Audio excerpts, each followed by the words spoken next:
I'm Elaine. And I'm Rachel. And welcome to Legs Out. And Away We Go. This is the podcast where we tell you about Formula One our way. The races, the cars, the drivers. We are obsessed. And here's why you should be too. Hi, Rachel. Hello, Elaine. Happy spring. Happy spring. Happy Easter if you celebrated. Yeah. Other than that, we have nothing because there is no Formula One. Spring break. It has been quieter thus far than I actually thought. I feel like sometimes you go into a break and you're like, oh my gosh, what am I going to do?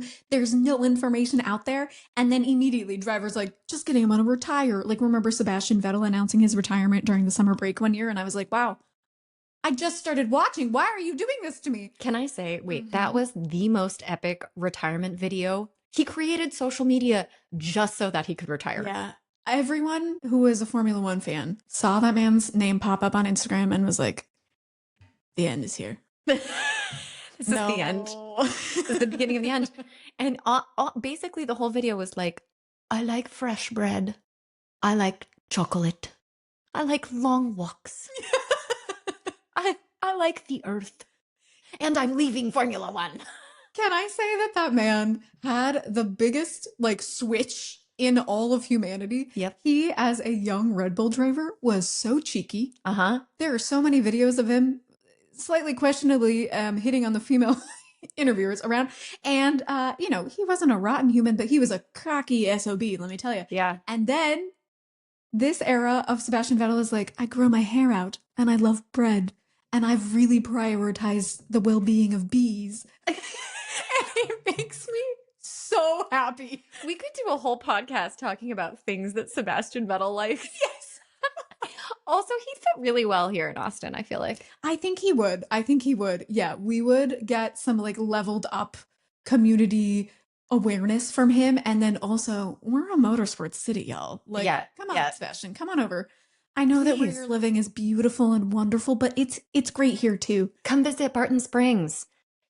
There's a nude beach somewhere. I haven't been. It's actually right near my house, but I haven't been either because Rachel, let's go. I really love a little bit of clothing. Naked legs out. Why did Piper come in? Anytime I get really excited about something. Piper, she's there. White Lotus. The return. So anyways, spring break, that's where we're at. And so the beautiful thing for us is that there hasn't been insane news drops, which means we can kind of dig into some of the lore of Formula One because good gracious, there's buckets of it. Yes. But before we get to the real topic, I have to say, technicalities sometimes backfire for me. Rachel's Tech Corner last episode was, you guys, this is the backstory. This is the background, the behind the scenes of podcasting. We recorded an episode and then I edited 50% of it out because these regulations are confusing. And I was confused. Period. Rachel, that was beautiful.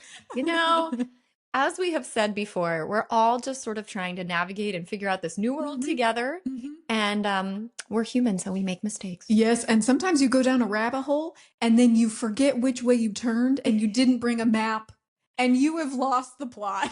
Okay, so what Rachel's referring to is that when we were having this larger discussion about the giant crash that took place. Do we have to tell them specifically? I don't want to tell them. I'm so embarrassed. This is in the spirit of authenticity.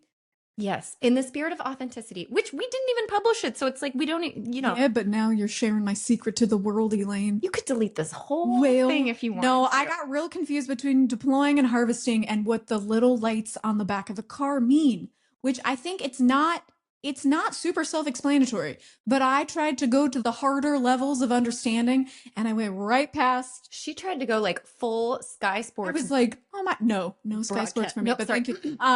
No 0 kilowatt zones. And then I missed harvesting. We blew right past that.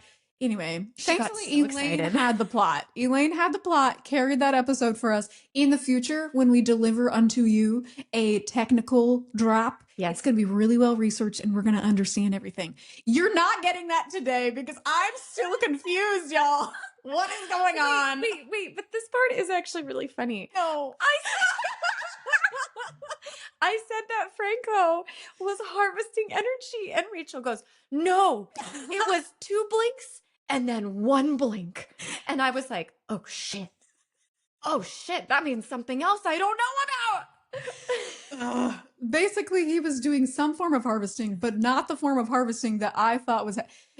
Yeah. I lost all the plots. So, did we have to tell you this? No. But here we are. Are you glad we did? I hope everyone learns from the fact that that we should all give each other grace. True. And engineering is absolutely wackadoodle in 2026. What are the cars doing? In 2 days, as we're recording, the FIA will actually be having a meeting where they make some decisions about making things better, and hopefully that will lead to a little more transparency. Please. Have I made this joke yet? To me, it's like Obamacare. Obamacare came out, and then everybody in Senate was like, I'm going to be honest, I don't actually understand it either, but I think we should do it. This is new to me. I have not heard this joke. I do remember that when it first came out. Not that I'm against Obamacare. I just levels of confusion are on par. Things, when you try to do them at a very large level, become very complicated quickly because there are a lot of rules and loopholes and, if this, then A, B, C, D, E. And I think that's what's happening. So anyway, that was our newsroom. The FIA will be meeting. And I will be researching. But we actually did a tremendous amount of research on something completely not sort of connected, because they are the nucleus of F1 teams. We're going to introduce you to all the team principals running the F1 teams today. That's right. We promised you this, and here we are delivering 4 team principals. We have Laurent Mekies. I will be doing Laurent because I love a good Laurent. Rachel will be doing James Vowles. Yes. I'll be coming back with Ayao Komatsu. And Rachel, this was my boon to you, my tiny gift. You said, I'm assuming you want the Merkmen. Actually, you didn't call them Merkmen. You said, do you want the wolf? Yes. I said, yes, give me those lovely humans. Give me the Toto. Yeah. And then at the end, we're going to be like, cool, who would win in a race? Oh, man, I have so many things to say on that. When we announced, like, great, we're going to do this on air, I then went to sit down and research, and I was like, oh no, this is just going to be like info fact dump. And then you go a layer lower, and it's like, these are some of the most fascinating people. The racers are obviously going to like hold our attention always, but like you look anywhere else in the paddock and people have the coolest life stories. Yes. My goodness gracious. Yes. Yeah. This was way deeper than I thought it would be. Also, if you are interested in our driver profiles, we have done a few driver profiles in the back, which we did slightly differently. Rachel did some of the hard facts and I did some fun facts to listen to. We didn't quite structure it this way this time, but then we're both fact and fun. Yeah, fact and fun. This is mostly fact, but fascination also. Yes. Fact and fascination. Fact and fascination. We may have hit upon our title. Boom. Just comes to me. Title maker Elaine. Okay, title maker, also can you give us a definition? What the heck is an actual team principal? Yeah, absolutely I can. Before I do that, just make sure you hit the subscribe button if you haven't already. There you go, Rachel. Thank you. Well done. 5 stars. You could also give us 5 stars. Yes. Great. Definition. Right. Hit me with your learning, please. Okay. So as a surprise to no one, this is actually slightly more complicated. Yes. Than we thought. Formula One. Tagline. So they play many roles. They wear many hats. Here's one of the first roles they play is the face for the team. So this we knew. They're basically the go-to for the media. They are the brand. They are the team, the drivers. They are the God figure, quote unquote. I don't probably shouldn't use that word. The buck stops with them. The buck stops with them. Yeah. Exactly. It used to be in the old days that the CEO and the team principal were one and the same. That is not necessarily the case now, but is with some of them. So so there you go. Marketing, activities, hospitality. This means they give a lot of talks. A lot of talks and a lot of, would you like to sponsor our team? Here's how we're amazing. Here's why we're great. They have to have probably a face card, and also, actually, I say that. they have to have a good face for media. I don't know if it's necessarily a face card, but they really, the point I'm trying to get at They probably have to have is they have to be all of it. a great talker. Yes, Which exactly. I am not at this exact moment. So what this leads into is politics. F1.com, this is where I got a lot of my information. One of the hats they call this is the diplomat. They have to play the diplomat. So they have to be political. I didn't really understand. I mean, a lot of it I have been told is political. So here's what that means is they do a lot of negotiating with the FIA and the race stewards. Obviously, during the race, they negotiate with other teams occasionally, and they're the face of the team. You're essentially the cheerleader. So you have to put on your best face. This means that you can't always be pissed at every single moment. You have to try to build that up. So this also means you have to be the people manager. So they're building the right company culture within the garage. They're responsible for everyone's mood in there. If you remember, there's a very famous picture of Mattia Bonato when he was the team principal wagging his finger in Charles' face because he was so pissed about the car. And that's because he's trying to manage the environment. Was that the right way to do that? Maybe not. Perhaps not. But damn, I love that picture. That was iconic to me. All right. So they're also in charge of the hiring and firing. Horner. Oh, it wasn't my choice to fire those people. It wasn't my choice. Of everything, and I've built this entire team, and everything that's good is on my shoulders. But I didn't fire that young man. Fuck you. They also make the tough calls in terms of strategy. Ultimately, at the end of the day, they have the call that prioritizes one driver over another. With the race engineers, they're focusing on one driver in the team. They're both competing. The buck stops here with the team principal. So you know what, Zach Brown? Everything that fucking happened last season and the season before, that was on you, buddy. That was on you. I need to remember that because I blame Oscar Piastri, I think, more than I should, because it's actually Zach Brown's fault. I knew I was going to love this episode. I will also say the confusing factor on that, though, is that Zach Brown is not the team principal of McLaren. He's the CEO. They are one of the pairs of McLaren that Zach Brown is CEO and team principal is Andrea Stella, but they definitely work as like a unit. And that in many ways has kind of revolutionized where we see team principalness. There was kind of an era where it was like one guy was in charge of absolutely everything. Exactly. And now they are... They're everywhere. Yeah. So, but you're correct in that Zach Brown and Stella, it's upon your shoulders. Dun, dun, dun. All right. Last few things they do is they have these giant debriefs with the teams in every single department after the weekend. They're in charge for the legal and safe operation of the team, i.e., they have to think about the long-term vision. Yes. Okay. Vision. Yeah, that vision, which I'm going to talk about in terms of Laurent Mekies, because I think that is something that can be challenging for team principals. So many hats. So many hats. They have to have a rather large closet in their brain for all of those skills, I would imagine. Yeah. Graeme Lowdon, who we'll meet as the Cadillac team principal later, he called it chief warrior. That completely makes sense to me, though, because honestly, they're not in the garage very often. They are here, there, and then for the race, they pop up to that cute little booth right by the racetrack. Hey, y'all, what's going on? Did you need me? Yeah, they have to worry about just about everything. So challenging. Okay, so you were talking about vision with Mekies. Can we get into what the heck Red Bull is going to point towards in this new era? Okay, we can jump into this portion of Mekies. He has reportedly said that the reason that this 2026 car is not doing as well as he'd hoped is because they spent the last half of the last season just focusing on pushing Max's car forward so that he had the strongest chance possible to win the world championship last year. 2 points. 2 points was all it took. Now their car is in the shit. Technical term. Yeah. So they're in little trouble. They need this month-long spring break. And TBD, at least he realizes it. He realizes that he had a tough call to make. He made the call that he felt like he had to. I don't think Max would necessarily have changed it in the moment. Mm-hmm. I'm not sure where I heard him talking about this, but I heard him talking recently about, Beyond the Grid, F1 Beyond the Grid. He had an interview there with Tom Clarkson.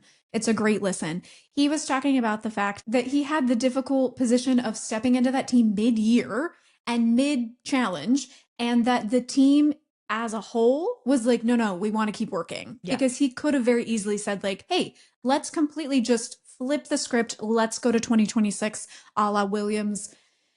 It worked out about as well for both teams, so, who knows? But he was talking about the fact that it wasn't a him decision only. It was capitalizing on the desire and the momentum that the team was pushing. And so when you have Max and you have that really incredible team, at a certain point, you also have to be a good listener. And if your team is telling you this is what we want, you have to make the judgment call on listen or say, hey, I don't agree and we're going to take a different direction. A role of many hats. Yes. There you go. He developed that ideally acumen that he brought to that decision through like a lot of experience. So I'm excited to hear what his background is. Yes, exactly. And ultimately, I think he made the right call. That's an opinion. So whatever. Let's get into Laurent Mekies. But we get to share our opinions here. So boom. That's right. Booyah. We joined Booyah, y'all. All right. So with that, Laurent Mekies, born in Tours, France, on le 28 d'avril 1977. I hope you guys understood that because I did not.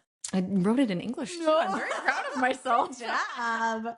All right, let me translate that. Ayao. He's 47 years old. Oh, good. He was born in Tours, France, which looks France. I can't turn it off now. No, that is the way that country is supposed to be pronounced. You're correct. Tours is what it's spelled like. Tours, France. But don't say that for the love of God. On the 28th of April, 1977. April, baby. It's almost his birthday. It is almost his birthday. I hope they celebrate him well with a good car. Joyeux anniversaire. All right. Happy birthday. Caption it in all the languages. All right. This is how he got interested in the world of Formula One and racing. In 1988, his father took him to see the French Grand Prix at Le Castellet. Cool. Which is a very old race that they don't do anymore, obviously. Womp womp. So what did he do? He went to get his master's degree of mechanical engineering at ESTACA. Estaca. Oh. That's Spanish. We're world citizens, y'all. We are of the world. We are the world. We are the children. That's for you, Konami. So he studied at the Estaca School in Paris, and then he went to study in Loughborough University in the UK, which remember that because that will come up later as well. So here's how he climbed the ladder. Ooh, okay. Or the garages, so to speak. Ooh. He got his first internship with Signature in F3. Cool. Meant to look that up. Doesn't matter. That's okay. There are a lot of different teams out there. Some of them stuck around. Some of them did not. Exactly. And this is an F3. So he's not quite an F1 yet until he gets a job with Asia Tech. Now, this isn't a Formula One team, but it is the chief engine supplier for the Arrows team in Formula One. Also not around anymore. Then all of a sudden, he gets his first opportunity for a race engineer with Minardi in 2002. Minardi becomes Scuderia Toro Rosso. Oh, yes, because my gosh, if that team has not traded names once per quarter. Yeah. Once per quarter. Right. They do. They love a good name change. Yep. Which is when he's also promoted to chief engineer. If you want to know what chief engineer is responsible for all trackside operations, from the construction of the car at the factory to the race team at the track. Oof, that's a big role. A big one. One that he's qualified for since he went to school for mechanical engineering. So he really knows about the way the engine is built and how the car is then supposed to interact with the engine. Good. Probably a good thing to have in a team principal. A little bit. Well, that's a continuing discussion, is the rise of the engineer. And it used to be a businessman at the helm, and now more and more it is engineers at the helm. And I'm curious to see how that continues to shape teams. Exactly. So you have like the really creepy face of Zach Brown paired with Andrea Stella. Yes. Someone who looks like they know what's going on and someone who actually knows what's going on. Oh, I like that. Yep. Sorry, McLaren fans, if you love him, but wow, I'm really going for it. Everyone knows we're not the biggest Brown fan. All right, this has nothing to do with the drivers in McLaren, okay? Just saying. So after he was promoted to chief engineer, he's promoted to head of vehicle performance. Wow. Yet another. A lot of titles that like, what? Yeah, really. You're getting fancier. We get it. Good. This is the time where if you're watching the video, that's you can see what I'm doing, because that's what this is. That's your congratulations. Cue. And also, what did he do there? So head of vehicle performance, you're just working on the core car performance. Yes. It's more technical stuff. Yes. 2014, guess what he does? Ooh, I'm excited for this one because he's like International. Thank you. I tried. Tourism. You really brought that one to the end for me. Thank you. Go team. Go team. Yeah, he's like, you know what?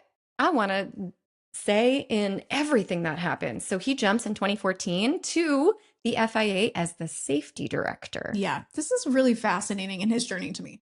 Exactly. I didn't know this. He's responsible for all safety and medical matters. Then he's promoted again to deputy race director, where he's responsible for all sporting matters across the FIA, all single-seater categories. So not just F1. Fucking crazy. Yeah. He's doing a lot of stuff. He is. And then he's like, you know what? This is way too much pressure. I don't like this. I don't like this. You know what I should do? To a really chill place. Ferrari. In 2018, he joined Scuderia Ferrari as the sporting director. Yeah. I don't know what sporting director does. We can only guess. He's the director of the sporting. Thank you. Good. 2019, he's promoted to head of track and performance area. Okay, getting a little more. So 2021, racing director. Yeah. 2023, guess what he likes to do? You know what it's reminding me of? He had so much fun at Ferrari that he decided to take a cute little gardening leave. Oh, yes. Like our friend. Tomatoes, basil, Jonathan Wheatley. Yeah. Tomatoes, basil, and Jonathan Wheatley. Yes. Those are our friends. It's a good dinner party, honestly. I mean, yeah. A little wine. That would be quite fun, actually. Little olive oil. Yeah, yeah. Little bread. Yeah, yeah. We're back to food. Here we are. French cheese. Yeah. Oh, yum. So yeah, basically he was like, wow, this is fucked. I'm out. He had to take his gardening leave. And then he started at VCarb as the team principal in 2024. Yeah. So as far as team principal goes, he's rather new at this job, though he's been around the garage doing literally every job. Not every job. There's so many. Yeah, but like a lot. Quite a few. Is a benefit to him for sure, in that he's been on the team side and also the director side within the sport. I think that anytime I think of him and I think of like wide vision, that is like ding, ding, ding, 5 stars for you, sir. Because that brings a lot of interesting insight that other people don't have. Exactly. Exactly right. So according to the Red Bull website, his job immediately was to restructure VCarb so that they could make more money. Yes. And he ended up bumping them up to 8th place in 2024. Yeah. So, not bad for the constructors. Then bumped up to 7th in 2025 before he was yanked surreptitiously, very kindly by the ankle to take the CEO and team principal role at Red Bull. Ironically, when this has been talked about by him and other team members, it's like, oh, he was asked if he wanted the role, and he apparently took a little time to consider it. But then also, there's not really an answer that you can give other than yes. If you would like to stay in that organization, your answer had better be, heck yeah, when do you want me there? Yeah, I will say, I think probably the quiet phasing out of Helmut Marko has dramatically helped that transition. Yeah. The ousting of Horner himself probably helped ease that transition. I think all in general, this guy seems like Chef's kiss. Yeah, we've talked a lot about, if you're a longtime listener, how much my perception of Red Bull has shifted since him coming in, because I like that Red Bull is like the young upstart that's like the energy drink and they have actually nothing to do, but it's just marketing crazy people doing crazy things. That's super fun. I did not like the like cesspit of bad driver decisions that had been ongoing for a long time, and it wasn't anchored for me by Max Verstappen, because for a long time he and I were in a fight. We're now like civil neighbors. We'll help each other with the trash bins. I accept that he's a good neighbor, but I'm not necessarily going to invite him to the dinner party with Jonathan Wheatley. You're not going to take his trash bin in for him when he's out of town. Right, exactly. This is the level here we are. I don't know if I'm ready to commit to that fully, but that's what we're going with today. Regardless, trash bins aside, I'd take his trash bin anytime. Of course you would. Anything connected to Max, Elaine will be there. Give me a key, I'll slip it inside. It's fine. What a nice choice of words, Elaine. No camera. I never been fine. Laurent. He is really changing my perception of the team. Is the long and short of that. Period. Complete. Yeah. Complete. The end. Love that. Now, tell me about the Reverend. Reverend James Vowles, speaking of someone who absolutely has shifted the way that a team is viewed, I don't usually think, as I look back over the eras of Formula One, both in the time that we've been watching and times that we've learned about, I don't think there's very many times that fans are drawn to a team because of the team principle. Not but because of the legacy of the team or because the drivers, but because of the team principle. James Vowles, I feel like, is the exception to that. There are so many James Vowles fans out there, it's actually kind of crazy. And he is the reason why I support Williams. You are the first one I knew that when we went to the Williams fan zone 2 years ago, you waited in line to meet James Vowles. And you were so excited that you got the picture with him. And I was like, but the drivers. What? Like, what does it matter? Oh, Rachel, how wrong I was. Yeah, he is a golden human. He is so kind. He's so smart. And up until about a month ago, things seem to be going so well. All right. Well, I mean, to our point earlier, Red Bull is not the only one that is struggling. Yes. So obviously, everything this is going wrong in certain places. But how did James get there? Yes. Can I call him James? Are we on first name? James? Reverend James? Yes. So he has been the team principal at Williams since 23. He came into that team at a pretty rough time. Williams, of course, has so many race wins, so many constructors championships, so many drivers championships. Not in the 2000s. It's been a long time, and they have been struggling financially for a long time. And so James Vowles left Mercedes, where he was basically Toto Wolff's protege. Like, I don't think Toto Wolff is retiring anytime soon, but for a long time, it's Toto, if you can see on the video, Toto, and then James. They're right there. They're really in step. A lot of things were, a lot of the processes that Toto Wolff has set up in that incredible team, James was just like soaking in by osmosis. Oh.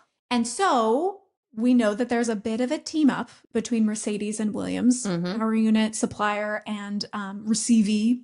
It's not a word, but there's a lot of connections there. And so this was a wonderful place for James to kind of step out of the shadow of Toto Wolff, a wonderful benevolent shadow, but still a shadow, and for him to kind of come into his own.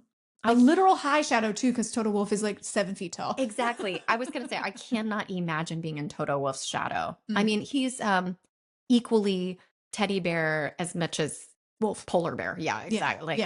He's got the bite and he's got fur. So, yeah. Okay. All right. The bite and fur. I like that. So, James, he started with computer science and mathematics. That's what his degree is in. And then he got a master's degree in motorsports engineering and management from Cranfield University, which is kind of a hot spot for a lot of them. Interesting. Toto Wolff, as a little spoiler, does not have a degree from the Cranfield University, but has an honorary degree. So it's as we talk about, the UK is really where you want to be if you're like getting that degree field there. His, as I put it, hardware that he has to his name is he has been a part of, I know, I don't really know where I was going with the list I was making. Tell me about his hardware. Yeah, his hardware, he has 9 F1 Constructors Championships to his name with Braun GP and Mercedes. 8 drivers' championships and has overseen over 120 race victories with Lewis Hamilton, Nico Rosberg, Jenson Button, Valtteri Bottas. He also was a part of the Mercedes team when Michael Schumacher made a return and was with Mercedes for a little while. Like, the man has been steeped in racing legend. He was Mercedes' chief strategist for a little while, and then the motorsport strategy director, and just like I said, overall, protege number 1. That is some giant, what did you call it? Hardware. Brought it right to Williams. Big hardware. Yep. Bring that. And I think that what has made him special is not just this like racing pedigree, because it's crazy and it's great, but you could also maybe list that out for a lot of other people in the paddock. The secret sauce for James Vowles is when that man speaks, I feel like he's giving me this wonderful, gentle TED talk, and he's tucked me in with a little blanket and give me a little nice warm cup of tea, and I'm going to have understanding when he finishes. I'm not going to be like, oh my God, what terms were just thrown at me. I'm going to have an understanding of what was just shared with me. Exactly. There's a reason they call him the Reverend, the choir boy. He takes this team principal role perfectly. This is the image that William wants. He doesn't have to have a smarmy frat boy attitude like some do. I do love that. I had not necessarily put the picture of like, hey, if you're the picture of the team, you also need to be then carrying the team's persona. But yeah, Williams is kind of wholesome. Even when they were like crazy winning, I don't know. They just never, at least to me, and older fans who've been watching during their glory days, let me know if I'm wrong. But I don't get the sense that they are ever like razor blade, like cut you. They were competitive and precise, but not this like dirty tactics feeling. Don't know if I'm right, but that's at least the impression that I've gotten. And James Vowles very much keeps that with the vision of the future. He has talked about recently, like, break everything. Love. We need to dismantle all of the processes that were like not serving us and instead build this new era where we can actually look forward, take it out of the survival mentality and look forward. Yes. Yes. Unfortunately, they looked so forward to 2026 that they built it up real high and it's not going great right now, but I still feel like his vision is one that I trust in.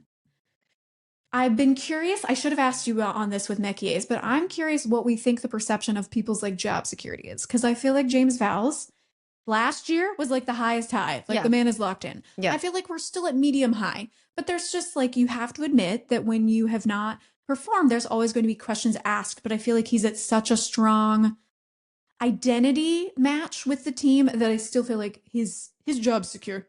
At least until the end of the year. I agree. I think, I mean. Where would you put Mekies to take one little jump? Oh, back? He's secure. You think? He's secure. Yeah, he's doing pretty good. He's doing fine. Even though things are going weird over there. But yeah, I feel like both of them have locked in and the team is with them to plan to the future. Yeah, I think James Vowles has proven that he can do good things with a good car. Right. So him being from you said it was like a mathematics background. I think maybe there's some steep learning curve there, although Mekies comes from an engineering background and they are also struggling with that. So, I just think these new regulations are, I don't want to say bullshit because I don't think we've jumped that far yet. But they're fucking difficult to understand. And they're having a hell of a time actually trying to make these cars go as far as you can, except for Mercedes and Ferrari. Yeah. Well, love that sentence. Good. Okay. So his biggest win, we just talked about his biggest loss, but I think his biggest wins were bringing funding. They've taken it off of like, hey, we don't have money to make a competitive car, to at least having the financial backing to think about making a great car. Yeah. He also signed Carlos Sainz, y'all. That was this man. It could have gone very differently. Yes. If you remember that season of Drive to Survive. He could have been with Flavio. I can't imagine it. I just can't imagine it. Nope, I will not imagine it. In fact, we're moving forward. Because it didn't happen. Yeah. Okay. You would think that perhaps him being Reverend James Vowles, he might be like a little, like keeping it safe, right? Yeah. Wrong. Oh. The man races cars himself. Could he get any cooler? No. Okay. Elaine's like, hold on, hold your horses here. But he has not held his horses because he loves to race horsepowers. That doesn't quite work, but I was way. He will not hold his horses. No. He's trading horses for horsepower. I really tried to wrangle that one into submission in terms of a metaphor. I loved it. Thank you. 10 out of 10. I think you're very cool, Rachel. Thanks. Keep going. He brings a lot of his awareness of like, hey, I drove cars and I was competitive, but I'm like nowhere near these Formula One drivers. But the idea that he has raced competitively, I think can bring in a lot of awareness into how he manages those drivers, which is a key part of what you're sharing about his role. He raced GT3 cars. And some of his main races were the 2025 Gulf 12 Hours and the 2022 Asian Le Mans series. So like the man is out there doing crazy things. Okay. And he also got to show run Keke Rosberg's 1982 Williams car at Goodwood. Oh. When we talk about bucket list items, let me tell you how high Goodwood is for me. Oh, it's like it. I mean, they're not ranked yet, but it's high. It will be on there. It is very, very high. And then final thing, this really kind of encapsulates all you need to know about James Vowles. Okay. He and his wife, Rachel, no. not me, but a lovely Rachel out there, they like to set themselves a New Year's challenge. Not just like a resolution. They're like, what are we going to do this year? How are we going to make ourselves better? I guess that's technically a resolution, but I just liked that was their approach. Their challenge in 2020 was to learn a new thing. James Vowles went and got his helicopter pilot's license, didn't tell his wife, and then they flew. She thought that he was like, just they were going on a little ride, and then they just casually switched over the controls, and it was James flying the helicopter. I would have love that. Freaked the fuck out. Yeah. Get me out. Goodbye, divorce. Yeah, marriage is a special thing. I don't know if I would trust my husband to fly a helicopter. Yes. But he could try. Yeah, you're right. Marriage is special. How much do you trust this person? With their life, flying blades in the air. With them not telling you that they took lessons and they're just going to surprise, I took a year of helicopter lessons. Here I am. Anyway, wow. That's the man, the legend, the Reverend himself, James Vowles. Old. Well, all right. Bless. Bless. Williams, we hope that 2026 is a better year.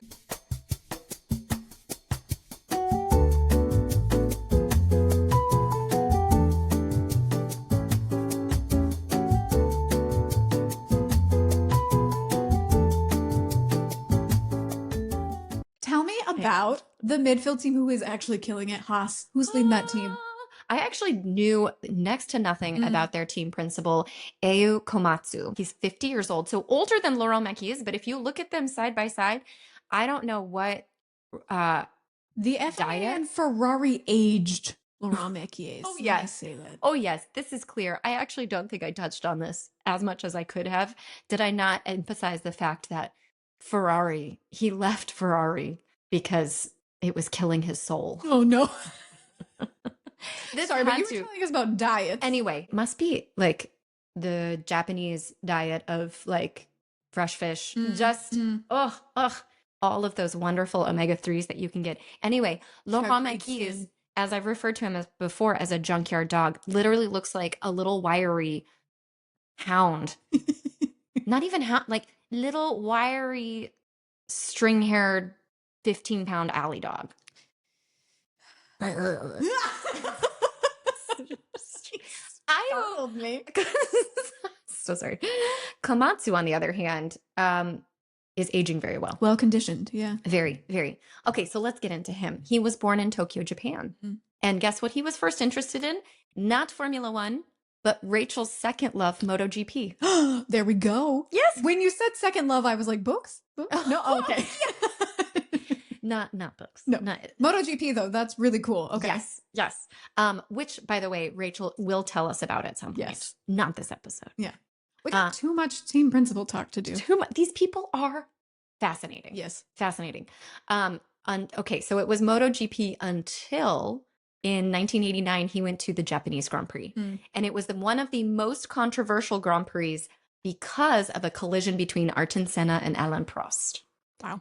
Yes, they came to a complete stop because their wheels locked while they were fighting. So this was huge. He saw this and he was like, yes, this is exactly what I want to do. Correct answer, sir. Yeah, exactly. So where does he move at 18? London. Yep. to go to the Loughborough University in London. Ding, ding, ding. We've heard that before. They were not there at the same time, although maybe I can't quite tell if they were there at the same time, but probably. There are so many threads connecting everyone in that paddock. Like, even if it wasn't the university, I'm sure they had another little. Yes, exactly. Exactly. Although he was studying automotive engineering, which is slightly different than Laurent. So during the program, he got an intern placement with Lotus. Lotus? Ooh. If we're talking about favorite car brands, yes, that's number one for me. Oh, okay. Ferrari and Lotus, they share a top spot. Okay, we got to stay on topic because tell me about Komatsu. So while we were at Lotus, his boss there had an old F3 car that basically I wrote, let him fuck around with. Which that's, as far as I can tell, it was like he just sort of said, yeah, you want to help me fix it and just mess around with it? Cool. Go. Yeah. Okay. First experience with a Formula grade car. So there you have that. That's something. He graduated in 99. Does he want to leave and go work somewhere? No. He wants to go for a PhD. Academic overachiever. That's right. Love those men. He's smart. This will serve him well, I feel like. So he starts doing postgraduate work for free in amateured categories. Okay. Yeah. So this is obviously probably good time that you get to put in towards your PhD. But he also worked with someone important, Takuma Sato, in British F3 at Carlin. So if you don't know who Sato is, I didn't either. I don't, yeah. He's one of the most famous Japanese F1 drivers. He also won the Indy 500 in 2017. Right. Yeah. Kudos, young sir. Seriously. They formed this great bond. So when Komatsu is ready to graduate and take his first big job, he almost takes two different jobs. One at TRW, which is an aeronautical engineering company. Okay, yeah. They're going to make fucking satellites. Didn't happen. Didn't go. And he almost works with Colin Coles in Formula 3 as a race engineer. Interesting. Okay. That also fell through because Sato connects him with Honda Racing Development. There we go. Okay. Yeah. So here he is. He's going to the Honda factory to work with the development. In 2003, he joins Bar Honda. Bar Honda. We love that team. Can't say it any other way. So he works for their test team for the vehicle dynamics and the tire analysis. Rachel. Sign me right up, y'all. This is now your new favorite person. Yeah. I mean, below Wolff and Reverend. They're all, it's like a stack of favorites. Instead of a ladder, it's like a buffet. Oh, look at you. Buffets. Here we are.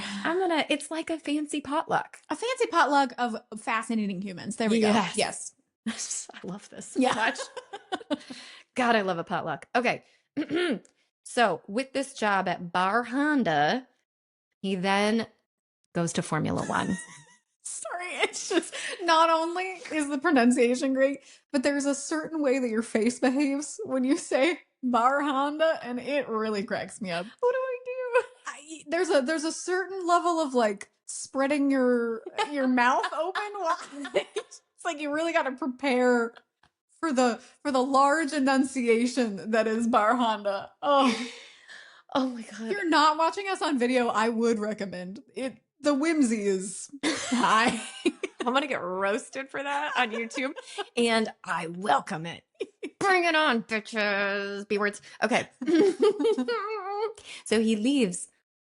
You're right, I do. Don't overthink it. Don't overthink it. Okay. He leaves Bar Honda for 2006 Renault. You're right. Holy shit, I do. He leaves for Renault for the same role. Test team, tire analysis. Guess what year? 2006 Renault. What's happening there? Renault. Fernando Alonso wins his championship. Yes, he is. Boom! Ding, ding, ding. Then he was promoted to performance engineer when he worked with Romain Grosjean and Piquet Jr. Wow. Okay. Yeah. So big names. 2011, he's promoted within Renault to race engineer, and Renault becomes Lotus again. Yeah. So they swap quite a bit. It's back to Lotus now. Then he's promoted to chief race engineer. Race engineer, chief race engineer. You're chief of the race engineers. Wow. Maybe. Yeah.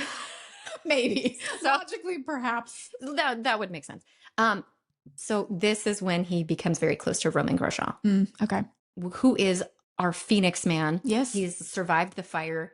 If you have not seen his crash, I highly recommend it. It is terrifying, but also insanely fascinating. It's like an act of God that he can climb out of that car. It is absolutely crazy. Also because of the halo and the fireproof suits. Yep. So Pick up safety. yes, exactly. Amen. In 2016, Grosjean leaves for Haas. Yes, he does. Guess what he does? Calls up his buddy. He's like, hey, Komatsu, you must come with me. Please come with me. And he does. Chief engineer and check my tires. Exactly. The tire whisperer. So he doesn't, it's the same title. He's the chief race engineer. But in 2024, he's bumped up to team principal after Gunther Steiner was given the axe. Yes. And what a change in persona. Right? For team principal there. I mean, for such a cranky German man. And then going to this, he's very calm. He's very studious, incredibly smart. Guess who he also is? A rock climber. Which, in our personal life, that's been like taking over. Rock climbing has become a new epidemic for us. Yeah, my hands literally. are so blistered. They hurt so bad. And yet I'm going today. I'm so excited. Oh my God. I cannot stop you. This is infecting y'all. It is a plague. It is infecting our friend group. And I don't know how to stop it. Well, you know what? The symptoms are strong lats. You know what I would do? They go climb. And I go eat pizza next door. There's a beautiful restaurant called Bambino. And that's where I go. I drink a frozen Negroni and I eat pizza. That could win me over. Okay. Anyway, so yes, Grosjean has since left the sport, but I think Ayao Komatsu has a very big vision. I think he is calm, cool, and collected. He is the cucumber of team principals. And I am excited to see what he's doing next. I think that's in Japanese. I think that's cucumber. He's a cutie. It's possible that I will be shoved for that pronunciation. I like that. Cutie. Cucumber. Yeah. Cucumber. Yes. And that's the story of the cucumber, cutie, of the Formula One paddock. Yeah, he is someone I like. I really enjoyed hearing all the threads. Like that was very much in hindsight, look at all the connections I made and how it brought me to where I am today, which is of course the case for a lot of people. But I feel like for him in particular, that was a neat little like, because of this. Exactly. This. Yeah. Oh my God, Rachel, this is going to be a mega episode. Big buffet. But these people are interesting, so stick with us. Yeah, we actually were thinking we were going to do 5 team principals, but we said, we got a lot of info. So we're going to close on a mega figure, perhaps the biggest team principal figure right now in Formula One. Give it to me. Toto Wolff. Oh, he is the team principal and CEO. That's a combo platter for you at Mercedes-AMG Petronas F1 team. Okay. I can say it. Lewis Hamilton never did. That's okay. He didn't know the team. I didn't mean to throw a stray in. No! I have it written down in front of me. Shots fired. There is so much to cover in this man's life. Like, I am not going to be able to cover all of the lore that is Toto Wolff. So if I'm going to do like a quick headline, he is a character built on success and resilience and teamwork and business acumen and an occasional saucy comment. Oh, I love his saucy comments. Yes. He has a couple to his name that have become like, I don't know, F1 fan lore, including, no, Mikey, no! Oh my God, no! That poor man, 2021 traumatized him. I will never be sad that Christian Horner has left the sport. I am a little bit missing the Toto Wolff, Christian Horner dynamic of like rivalry. Yeah. That is something that I don't feel like has been, no one stepped into that role of Wolff's real rival.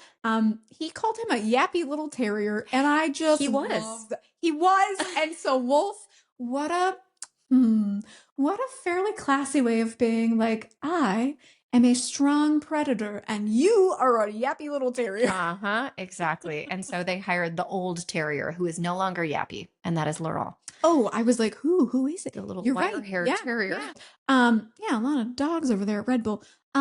He now has adopted Kimi Antonelli, not officially, but like, that's his son. That's his son. He missed out on hiring Max Verstappen at one point and is like determined to make sure that Kimi Antonelli is the new future of Mercedes. And then maybe the fact of all facts. Power couple alert. What a weird way to say that. I love this. Keep going. Keep going. He is married to Susie Wolff, who is an incredible human being who needs her own episode. Rachel, she is a star. This is your girl crush. It is. Susie Wolff can freaking get it. Yeah. She is so smart. She is so successful. She is so intelligent and empathic. And I think that she's empathic. Beautiful. She's gorgeous. Yeah. She's a racer. Love her. Just what a couple. Mm-hmm. My goodness gracious. You can tell that I wrote these notes last night because while I had a really well thought out secret sauce for James Vowles, do you know what I wrote next to Toto Wolff? What? Tallness. His secret sauce. Tallness. Wait. I met him very briefly when he was in Austin a couple Grand Prix ago. Yeah. And that man is so tall, such a commanding presence, but he was so kind. He stopped to take a picture despite the fact that he was coming out of a Mercedes team meeting. And he just, all of the feelings that I feel about like him as a leader. Yes. Obviously it was like a 45-second interaction, but I was like, yeah, you're not a jerk. Good. You can tell a lot about a person within 45 seconds. That's true. You can't make all assumptions about their life and judgments. However, I strongly agree that within 45 seconds, you can sort of get the vibe. Yep. Please post the pictures. Oh, I will. You have the picture of you and James Vowles, and then you must post the picture of you and Toto. Oh my gosh, I hadn't even put that together. Yes. I unfortunately don't have pictures with any other team principals we're going to cover, but those two I do have. Let's work on that next year. Yes. Ooh, goals. Okay. That's so our challenge. I have to start.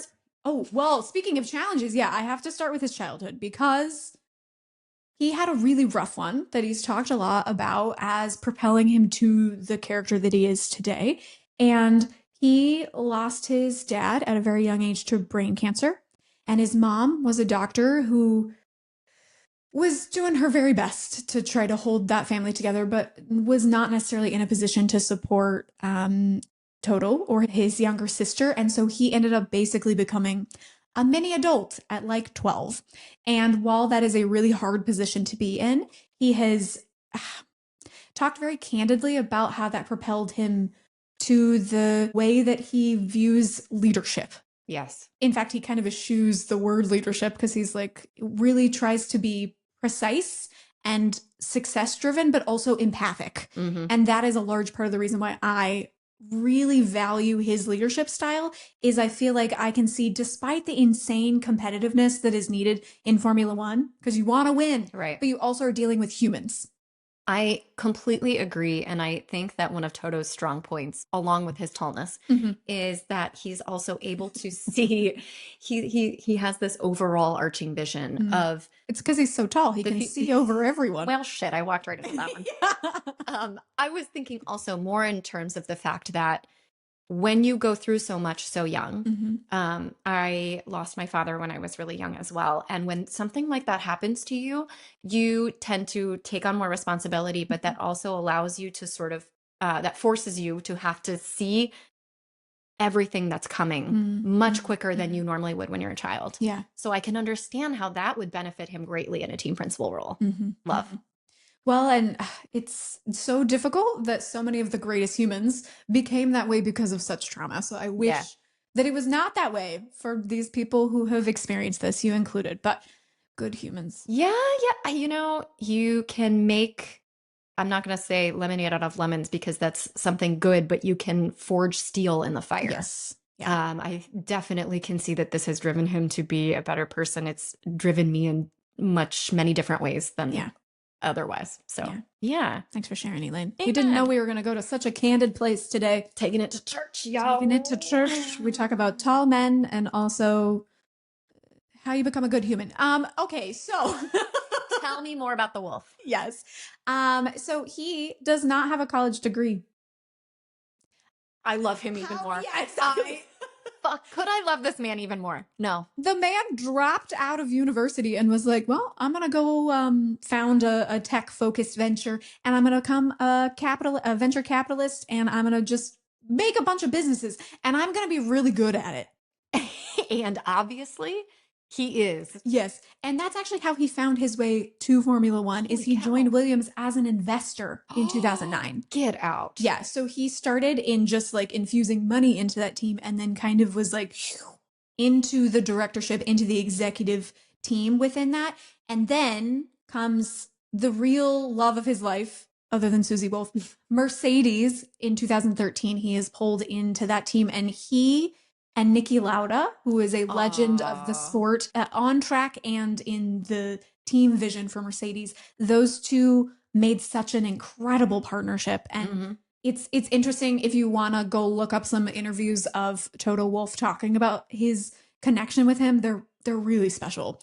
It would be really hard to have that and then lose your partner in that. And he has been able to carry himself to new heights. It's been a tricky time for Mercedes right now, but he is still, now that Christian Horner is gone, the longest serving team principal in the grid. Wow. Yeah. I am so glad that I had you do the write-up on Toto Wolff, because I have even more respect for him now. I had my own issues with him. I was in the same situation. I would take, we would help each other with the trash can for the last 3 feet, but I wouldn't take it into his house for him. I would take his trash can in now. Yeah. This is not to say he's a saint, but like, my goodness, there have been so many moments that he has distinguished himself as a very caring and empathic and empathetic person. He's spent a lot of time talking about his experiences in therapy and with depression. Yeah. And I think that is so important. We've talked about it with competitors, but it is also a new category of like, when you're at the top of a billion-dollar company, it is so easy to look at someone and be like, they have absolutely everything together. And instead, not only is he admitting that he doesn't, but has talked about the fact that no one does. And it is so, he's talking to Harvard business students. It's like he is using his success to shine a light on humanity. That's a weighty sentence, but like, I love that. Nope, I love that. That makes him more human, the humanness, the endearing quality. Yeah. He's not always wise though, because let me tell you what he did. He nearly killed himself in a racing accident, actually. Tricky. He's fine. Everything's okay. But he did try to beat the track lap record at the Nürburgring several years ago. And Niki Lauda was like, I think that's idiotic, but basically you're going to do what you're going to do. Niki Lauda had one of those records that he was trying to beat. I'm sure he did. I'm sure he did. This is one of those things that I was like, I can't tell the whole story. We have to look at the overview, but there are so many little pockets of lore with this man. It's incredible. The Nürburgring is like, when we were talking about like threads, as we look back over someone's career, the Nürburgring is, for Toto Wolff, one of those big threads. Yes. He saw a friend racing in the junior categories at like 17, knew nothing about motorsports, ended up at a race watching an F3 race and was like, so this is pretty cool. I'm going to try this out. And so he actually raced in Formula Ford for a few years and was like getting some consideration by Formula One teams because he was like good. Not crazy good, but like Toto Wolff? Yes. Like maybe could have been, but then kind of realized number one, sponsorship money dried up around the time that Senna and Ratzenberger died, unfortunately. And so his backer was like, I don't know if I want to be in this. And so his money ran out. Yeah. So this is before he was an investor. All kind of in the same time, basically. This man is an overachiever. Yeah. And so because the money dries up and also because he's like, I'm not this top level. Like what I am at a top level at is the finance, is the business. That's where he went to put more of his energy into, but it pulled him back. He then started to get back into GT and was racing kind of in an amateur way. And that's when he had that absolutely terrifying crash. Did you watch it? I didn't, because you have a better tolerance for watching crashes than I do. I get pretty shaken up pretty quickly. And it was one of those ones that like had the car kept rolling into the forest, he straight up would have died. But thankfully it did roll itself back onto the track. Good. And so there is footage. I didn't watch it, but I read about it, that he takes the steering wheel out. He like stumbles out of the car. He shifts himself over the barrier and then passes out. He's got his steering wheel and the Hans device on. And when the stewards came to find him, because a driver behind him came up and radioed the stewards hadn't seen it. Oh. That's why we were talking about Nürburgring can be dangerous. Yeah. They were like, where's the driver? And someone happened to look over the barrier and there's Toto Wolff unconscious. They like fly him. He's got a crazy head injury. They were worried about his spine for a little while. He's okay. But that was very much a reckoning moment for him that he was like, I kind of got to quit that. Niki Lauda said, I told you so. Yeah. He did. But to put the final little button, I mean, there's so much to talk about him.